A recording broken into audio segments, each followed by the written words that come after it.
Eu tinha preparado duas. Como é que faz? Tem que tirar uma hora da palestra, né? Meus irmãos, boa tarde a todos. Que a paz do nosso querido Mestre Jesus nos envolva sempre.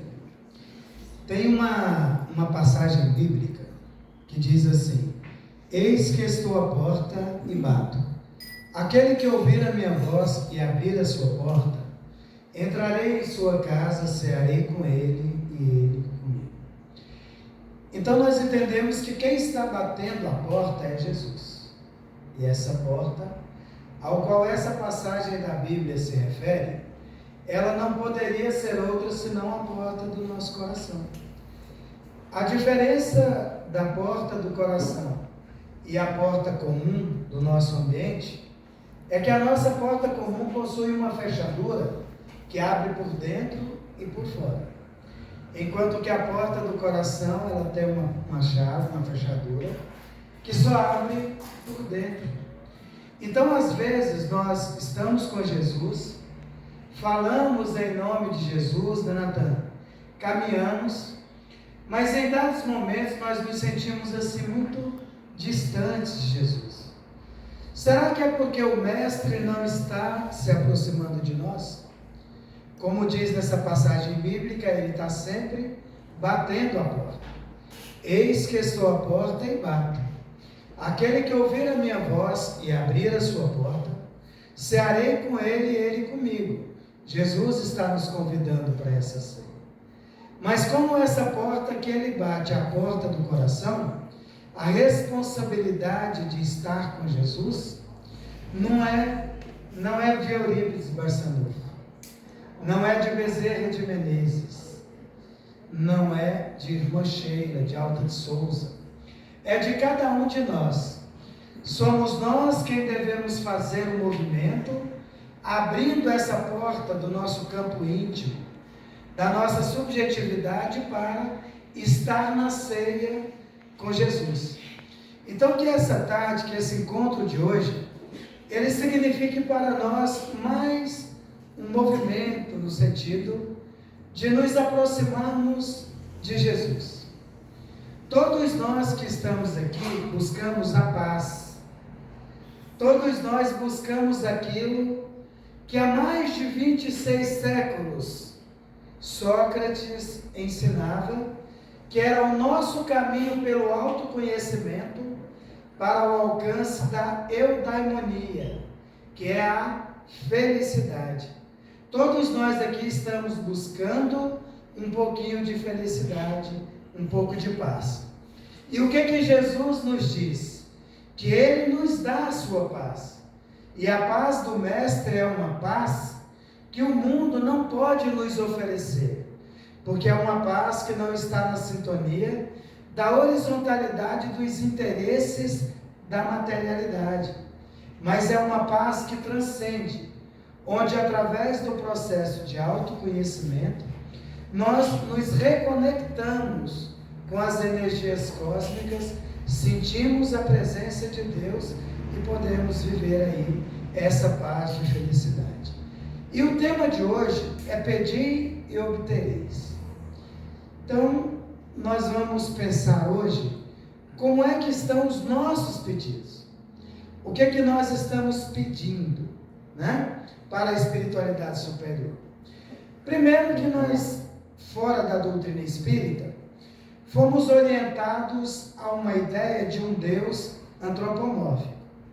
O que significa isso? Que nós temos, né, um homem já idoso, de barba branca, que está lá no céu, olhando para os seus filhos, analisando o comportamento de todo mundo, mais de 8 bilhões de pessoas, ele está analisando, e dependendo dos nossos comportamentos, quando nós saímos do corpo físico, através do fenômeno morte, nós seremos julgados, e uns irão para o paraíso e outros passarão por longos e longos anos, vamos dizer assim, como é que é o nome lá daquele lugar, né, aquela região lá onde você encontra com o cramunhão, com o chifrudo, não sei o quê.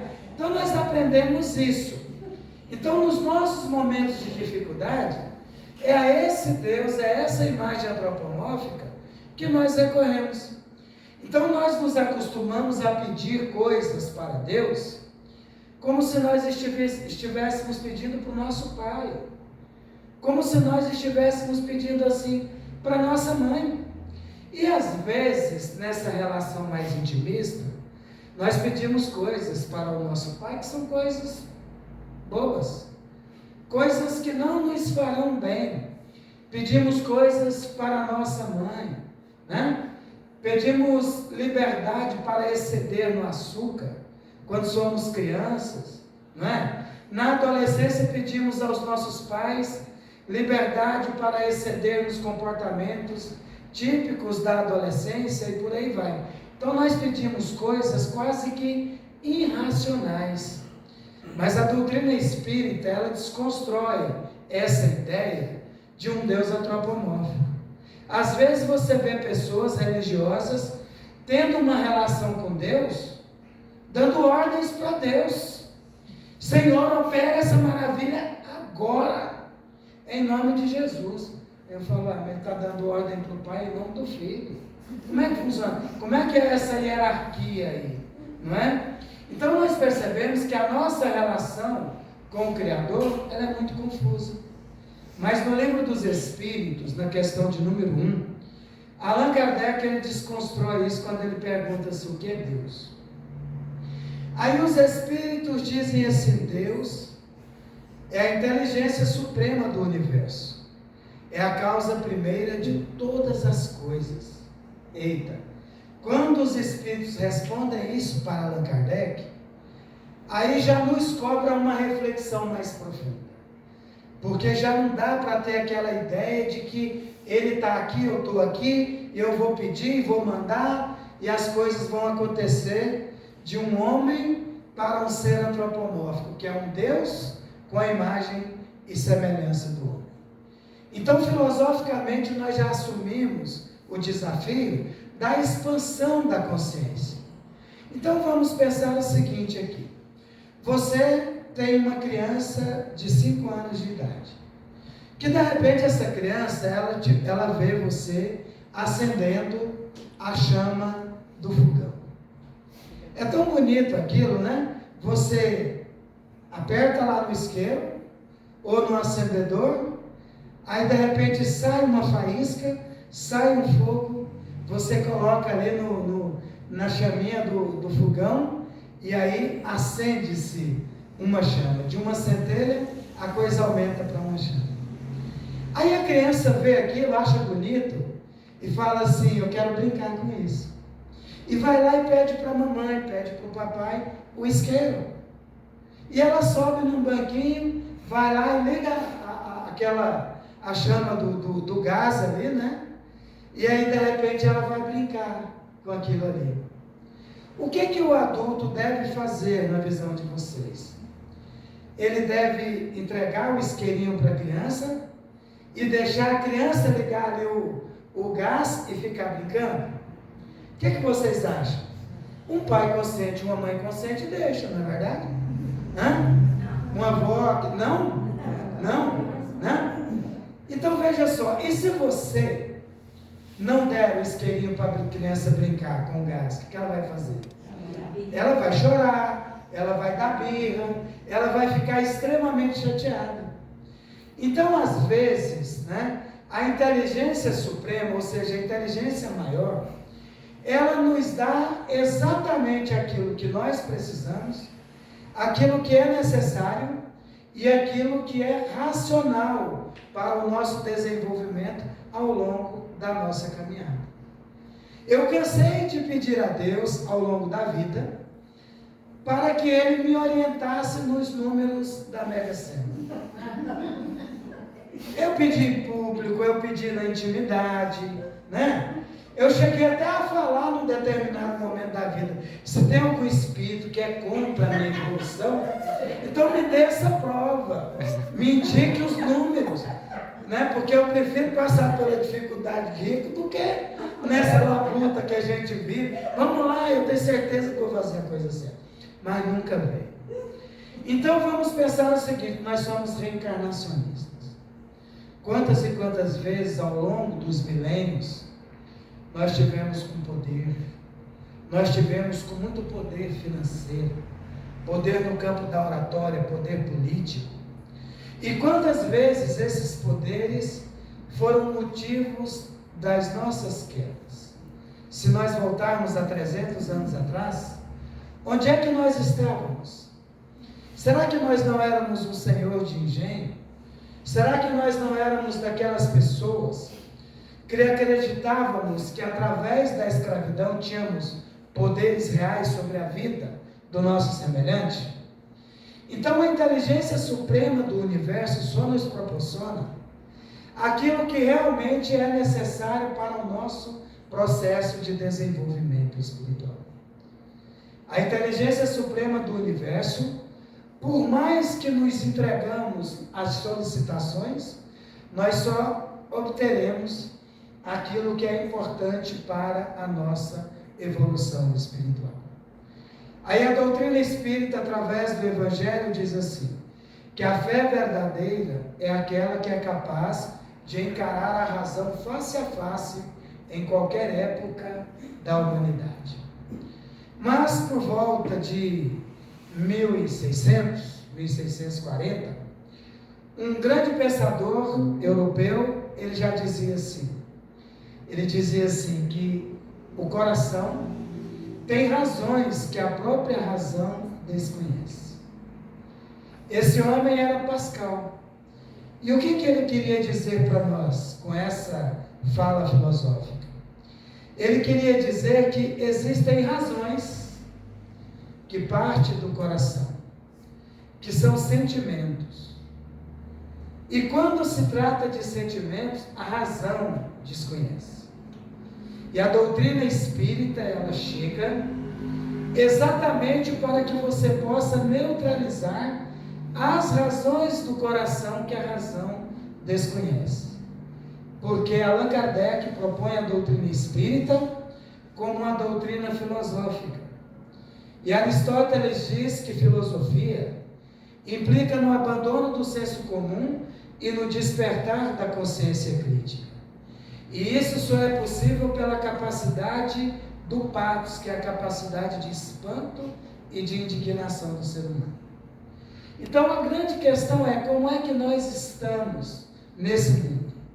Será que nós estamos ainda alimentando as razões do coração, que para o espírito nos coloca numa condição de infantilidade? Ou nós já estamos expandindo a nossa consciência numa possibilidade mais racional, de modo que estejamos conectados às energias da inteligência suprema do universo? O que nós estamos pedindo?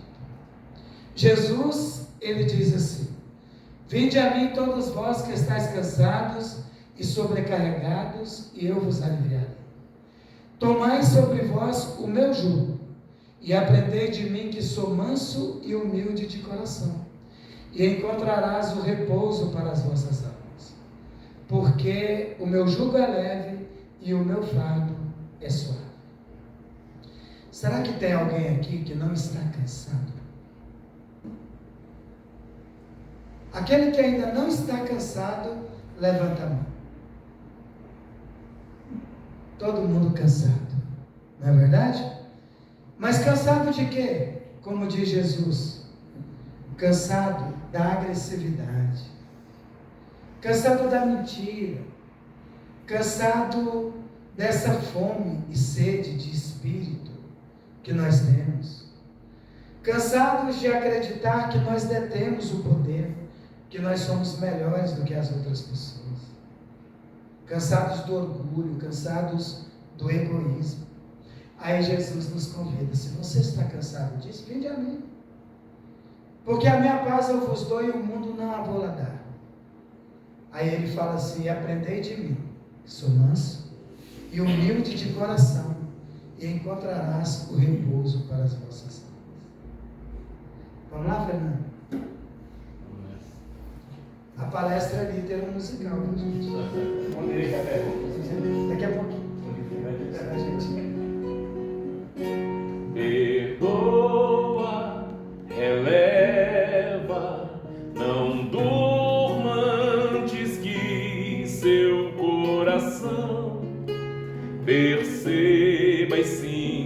revela toda a paz de quem já faz esforço para enxergar no inimigo um irmão.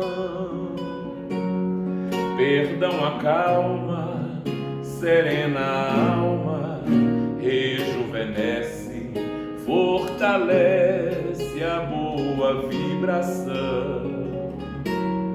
Respira, faz uma oração, pede a Jesus para aquele irmão que desconhece a lei de ação e reação.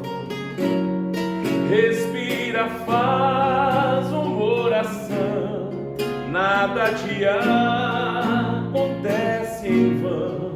Mostre a outra face, a face do perdão. Mostre a outra face, a face do perdão. Perdoa. Vocês já leram no prefácio do Evangelho segundo o Espiritismo? Ali, o Espírito de verdade anuncia a missão dos Espíritos. Eles dizem alguma coisa assim, ó, que os Espíritos do Senhor, tal como um exército que obedece à ordem dos generais, eles se espalharam por toda a superfície do planeta Terra e vêm abrir os olhos aos cegos e dobrar o orgulho dos egoístas, alguma coisa assim. Então ali ele estava anunciando o surgimento da doutrina espírita, da terceira revelação do Consolador prometido por Jesus. Então nós tivemos uma fase lá em Paris, que era a fase das mesas girantes, que as pessoas se reuniam nos grandes teatros para ver as mesas girarem. E Allan Kardec nunca se interessou por isso, porque segundo ele, como bom magnetizador, isso se explicava pelas leis da física, isso chamava a atenção. Até que num dado momento, Fortier, um grande amigo, chega e diz assim: olha, agora é diferente, porque as pessoas estão fazendo perguntas para as mesas. Se você gosta do fulano, você bate 2 vezes, se não gosta, você bate 4 vezes e tal, né? E as mesas estão respondendo. Aí Allan Kardec diz assim: até que me provem que uma mesa tem um sistema nervoso central para sentir e capacidade intelectual para refletir e responder, eu vou estudar para compreender o que está por trás dessas manifestações. Então nós tivemos esse momento dos fenômenos das mesas girantes. Quando o Espiritismo vem para o Brasil, nós tivemos o momento dos grandes médiuns de cura. Aqueles médiuns que trabalhavam cortando pessoas, que pegavam uma navalha ali enferrujada e cortava, tirava o coração para fora, costurava, lavava, colocava de novo, a pessoa ficava internada ali no centro mesmo, 1 dia, 2, e ia embora para casa. Isso chamou muito a atenção num dado momento do nosso movimento espírita.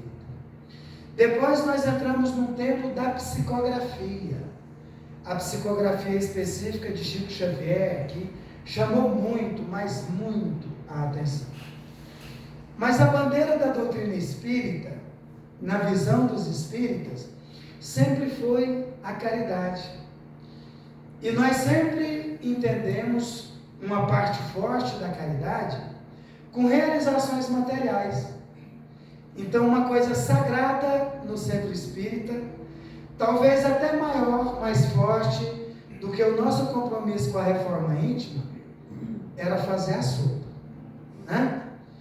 Todo centro espírita tinha que fazer a sopa.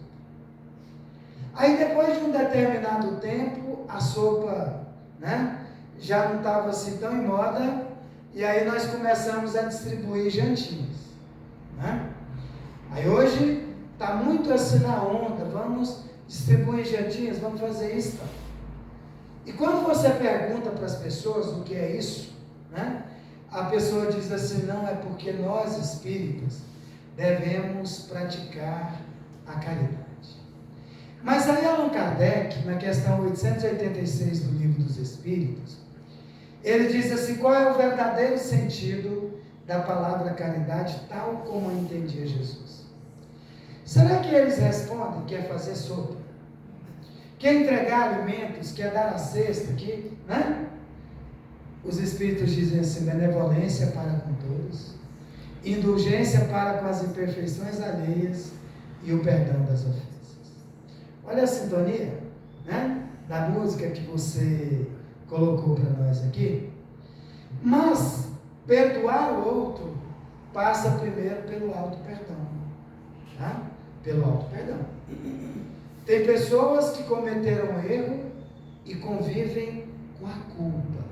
E a culpa está diretamente ligada ao processo de depressão. Então, quando você está passando por um rebaixamento de humor, quando você está passando por um processo depressivo, não adianta você ficar pedindo a Deus o alívio, se você não faz um processo de autoconhecimento, tal como está registrado no Livro dos Espíritos. Na questão 919, Kardec pergunta, qual é o meio prático e mais eficaz que tem o homem para melhorar a sua vida na terra e resistir à influência do mal? Aí os Espíritos dizem, o sábio da antiguidade já vos diz, conhece-te a ti mesmo. Sócrates, há 26 séculos atrás, e até hoje nós pensamos como crianças, pedindo a Deus às vezes, como se nós estivéssemos falando com um ser antropomórfico. Isso não dá certo, pessoal. Então, que tal olhar para nós? Olhar e falar assim, o que eu preciso me perdoar?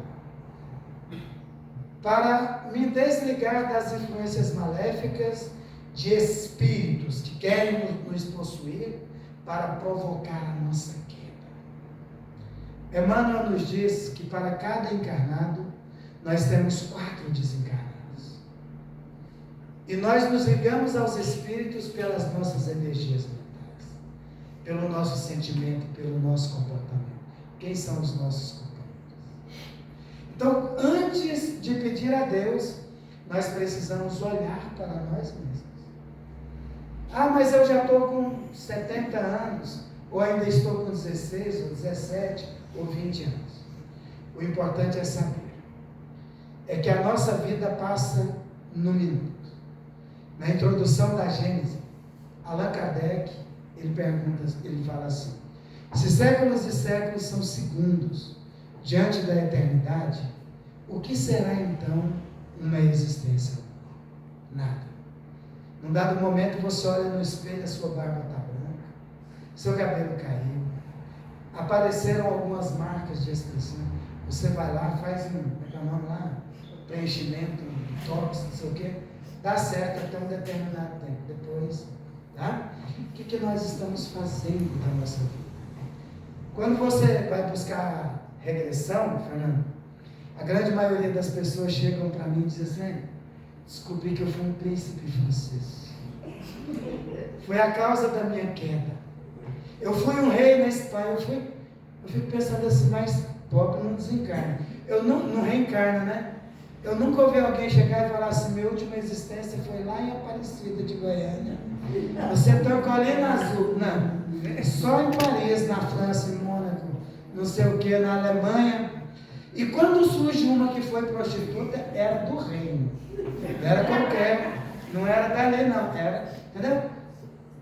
Os carrapichos, as amarras nos nossos pés, são coisas pequenininhas. Eu não fui um imperador romano. Eu fui um camarada preguiçoso, de má vontade, melindroso, maledicente. Observem, as coisinhas que nos amarram são coisas pequenas, que nós nos libertamos não pedindo a Deus para nos libertar, porque fomos nós quem criamos essas amarras, mas através do processo de autoconhecimento. Vamos lá, irmão? Daqui a pouquinho a gente vai perto dela. Você falou da bandeira, me ocorreu essa da intuição, tá? Vou pegar o refrão. Seja o amor nossa bandeira de luz, amado Mestre Jesus.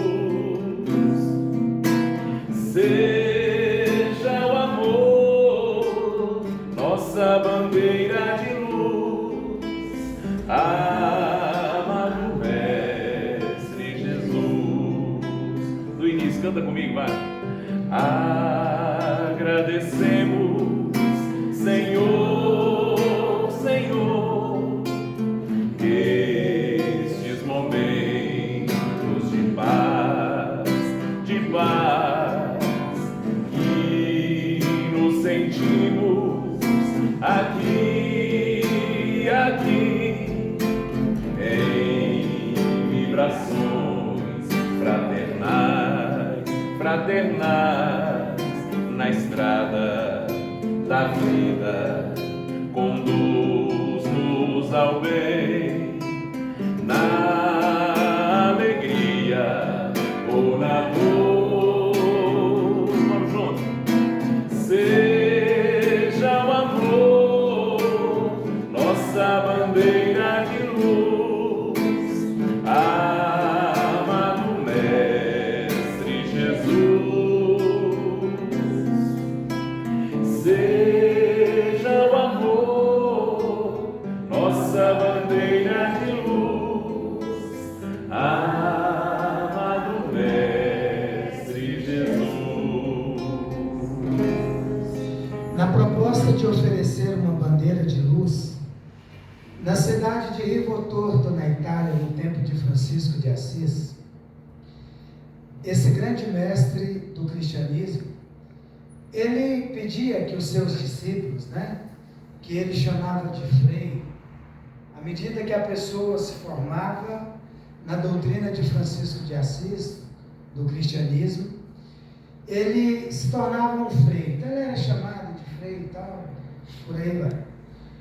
E tinha na cidade de Rivo Torto uma casa de saúde para rancenianos, que nós chamávamos de leprosos, que hoje chama-se de rancenianos, mas até a própria Organização Mundial da Saúde entende que o ideal é trazer o nome antigo, porque com a ideia de quebrar preconceitos, eles perceberam que o descuido aumentou muito. E nos tempos de Francisco de Assis, na cidade de Rivo Torto tinha uma casa que cuidava de rancenianos. E tinha um doente ali que era conhecido como canário. E naquele tempo o ranceniano era proibido de caminhar na cidade, na sociedade, e eles ficavam isolados. Era um sanatório, na verdade, ficava isolado ali. E chegou naquele local, naquela casa de saúde, o Frei Paulo e o Frei Luiz, 2 discípulos de Francisco de Assis, para falar de amor, falar da bandeira de luz, falar de perdão, de caridade.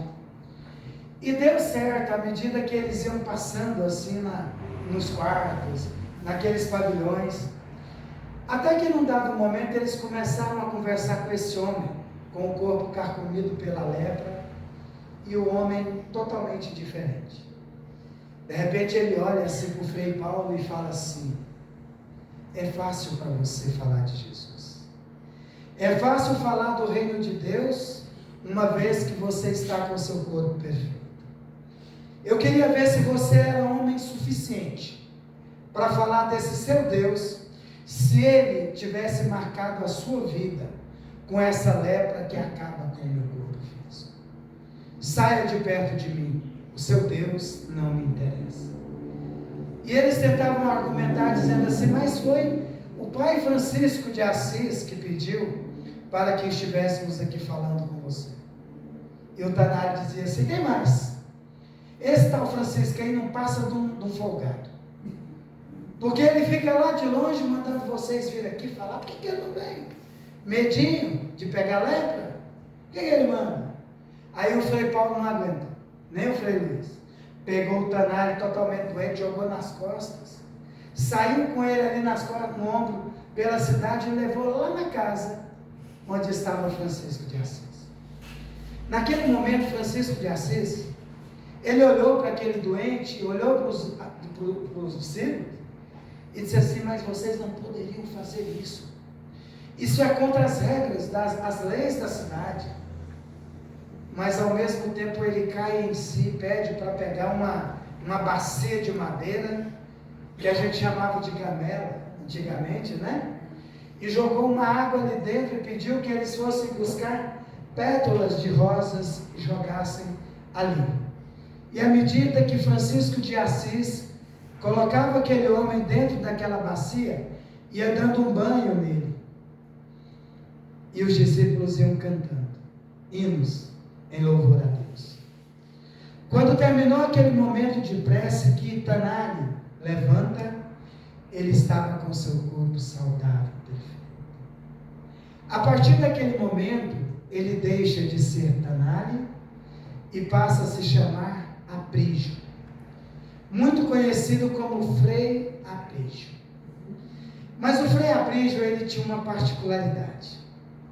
Quando eles entravam nas adegas para falar com os etilistas sobre a mensagem de Deus, ele contemplava muito mais os vinhos que estavam ali nas prateleiras.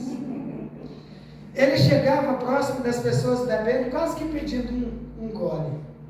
A boca dele assim saía água, salivava, de tanta vontade de tomar um vinho. Quando eles iam nas casas de prostituição, ele era daquele que sempre chegava abraçando as irmãs. Minha querida irmã, Jesus te quer, mas na verdade era ele que queria, né? Então ele percebia, nos momentos que ele falava de Jesus, alguém dizia assim: Natan, seu Deus não me interessa, eu não quero saber de nada do seu Cristo. Ele queria pegar a pessoa pelo colarinho e enfiar a Bíblia na goela da pessoa. Ele era violento. Depois de um determinado tempo, eles estavam dormindo próximo da cidade de Lecce, na Itália, e ele ficou assim debaixo de uma árvore, observando as estrelas, e ele fez uma oração profunda, pedindo: Senhor, se eu sou digno de receber alguma coisa da sua parte, devolva-me a lepra, porque hoje eu percebo que o meu corpo perfeito, com as minhas tendências espirituais, ele é o motivo do meu fracasso espiritual. Então, do mais profundo do meu coração, se eu mereço receber algo da sua parte, devolva-me a minha doença, porque hoje eu compreendo a função do meu sofrimento para a minha evolução espiritual. Quando o Tanário acorda no outro dia, o corpo estava ensanguentado e impulso. Ao invés de maldizer a Deus, ele agradece, tira aquela roupa de franciscano, coloca umas roupinhas rotas que eles tinham por ali, rasgadas, e sai alegre cantando para se internar novamente naquela casa de saúde. E segundo Miramês, 6 anos depois, ele desencarna. Aí o Evangelho segundo o Espiritismo diz assim: quando sofredes, não maldizei ao Pai que estais nos céus. Pelo contrário, glorificai a Deus, que vos marcou com a dor nessa vida para a glória da eternidade. Mas tem momentos que nós pensamos que o nosso sofrimento não vai acabar. Que aquela pessoa amada que desencarnou foi para sempre. Se séculos e séculos são segundos diante da eternidade, o que será então uma existência humana? Mas a grande pergunta é: o que nós estamos fazendo com a vida? Será que nós temos a maturidade para dialogar com os nossos sofrimentos? Tal como Tanário diz, como diz o Espírito Tanário fazia, como diz o Espírito Miramês? Ou nós insistimos em ser o mesmo brucutu que fomos na antiguidade? Em que nós estamos melhorando? Em que nós estamos perdoando? A nós dizer uma coisa para vocês, hein? Aqueles que não se perdoam desenvolvem depressão. E para mim, particularmente, isso não é muito ruim não, como psicólogo, né? Porque significa que nós vamos ter cliente por muito tempo. Mas como psicólogo espírita, eu recomendo o auto-perdão, né? Você está aqui, já parou para pensar? Por que tantas mazelas, diferenças entre nós? Se Deus é tão perfeito e sequer jamais errou, como tudo se explica na justiça universal? Quero crer que colhemos o que plantamos nas eras sem fim, que nascemos e vivemos sim, e morremos pra renascer. Quero crer que a vida além continua sempre a existir, que todos os que se foram vivem felizes perto de nós. Tudo é amor, até mesmo a dor. Tudo faz crescer, moldar a nossa luz. Tudo é amor, até mesmo a dor. Tudo faz crescer, moldar a nossa luz. Amor, amor, amor.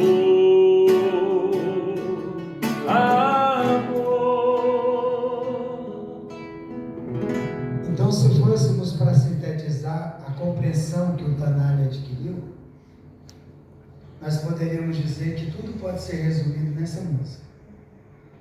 Porque o Tanali, ele entendeu, no caso o Frei Aprígio, né, que ele se tornou, deixou de se chamar Tanali e passou a ser conhecido como Frei Aprígio. Ele entendeu que tudo é amor, até mesmo a dor, porque tudo concorre para o nosso desenvolvimento espiritual. Que Jesus